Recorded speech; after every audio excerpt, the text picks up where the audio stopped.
మనకి ఇద్దరు గెస్టులు వచ్చారు. నంబర్ 1 అమ్మిశెట్టి వాసు గారు. అమ్మిశెట్టి వాసు గారు మరి పవన్ కళ్యాణ్ పార్టీ పేరేంటి?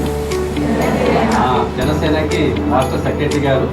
అలాగే విజయవాడ పార్లమెంట్కి ఇన్ఛార్జ్ గారు. ఆయన మన అపార్ట్మెంట్ మన కింద ఫ్లోర్లో ఉంటారు అమ్మిశెట్టి వాసు గారు. అలాగే తూర్పు నియోజకవర్గ ఎమ్మెల్యే గారు గద్దె రామ్మోహన్ రావు గారు, మన ఎమ్మెల్యే గారు.